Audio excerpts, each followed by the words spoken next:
হয়েছিল কি জানেন? সাপ আপনার এসেছিল, চিত্রার উপরে রেখেছিলাম।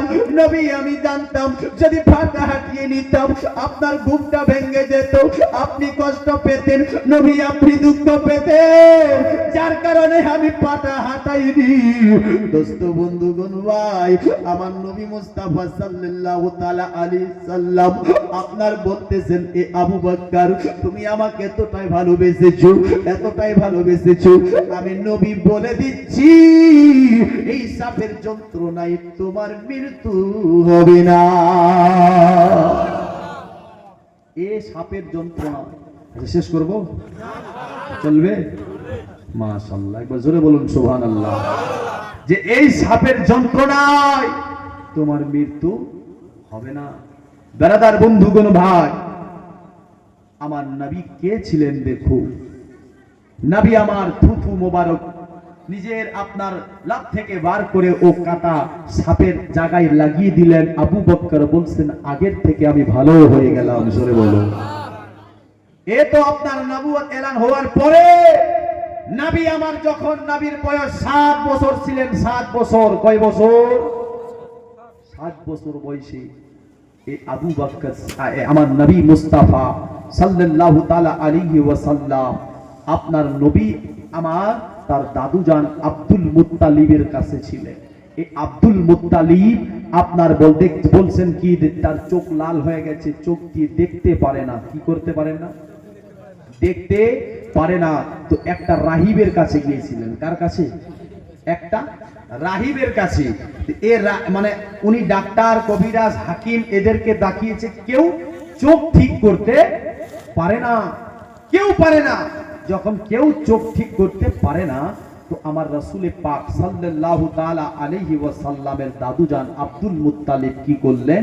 আব্দুল মুত্তালিব আপনার ওই রাহিবের কাছে, লোকদের কাছ থেকে শুনেছে যে ওই রাহিব নাকি কিছু দম করে দিলে আপনার সঙ্গে সঙ্গে ঠিক হয়ে যায়। যে কোনো বেমার অসুস্থ আছে, কেউ যাবে, উনি দম করে দেবে, সঙ্গে সঙ্গে শিফা। তো আব্দুল মুত্তালিব লোকের কথা শুনে ঠিক আছে যাই দেখি, ওখানেও ট্রাই করে। একজন সন্তানের যদি, একজন আপনার নাতি পুতির যদি শরীর খারাপ হয়, তো সব দাদু দাদি বা বাপ মা চায় মানুষ যেখানে পরামর্শ দেয় সেখানেই নিয়ে যায়, কি জান বাঁচাতে হবে। আমার বেরাদার দেখেন আবু আজরাতে আব্দুল মুত্তালিব, আমি যেখানে ছেড়েছি ওখানে যাব, আবার চিন্তা করবেন না। হ্যাঁ, আবু বকর সিদ্দিক দেখেন বেরাদার এই হযরতে আব্দুল মুত্তালিব আপনার তার পোতা মুহাম্মদকে আমার নবীকে নিয়ে 7 বছর বয়সে নিয়ে গেলেন কোথায়? বেরাদার ও রাহিবের কাছে। রাহিবের কাছে গিয়েছে, সেখানে গিয়ে খোঁজ লাগাচ্ছে, দেখছেন দরজাটা লক আছে, দরজাটা বন্ধ আছে। লোকদেরকে জিজ্ঞেস করে রাহিবকে কি পাওয়া যাবে না?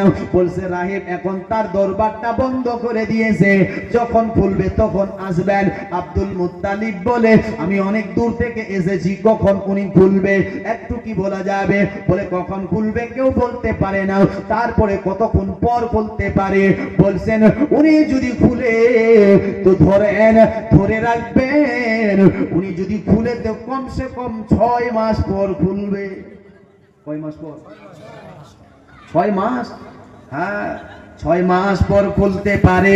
আর যদি 6 মাসে না খুললো তো 6 বছর লেগে যেতে পারে। কতদিন থাকা যায়? হ্যাঁ, এ বেরাদার বন্ধুগণ ভাই বাবাজিরা, সবাই বলছিল রাহিব কিন্তু 6 মাসের আগে খুলবে না। যদি 6 মাসটাও খরচ হয়ে গেল তো 6 বছর পর ধরে রাখেন। বলে এতদিন তিনি কি করে? বলে উনি ঘরের ভিতরে আপনার ঢুকে থাকে, আর সেই জায়গায় আল্লাহকে রাজি করে, আল্লাহর ইবাদত করে। উনি আপনার নেককার, মুত্তাকি, পরিষ্কার, অনেক সুন্দর মানুষ, ওটা অনেক আল্লাহওয়ালা মানুষ উনি। ও বাবাজি বন্ধুগণ ভাই, কথাটা আপনার শুনতে নাই।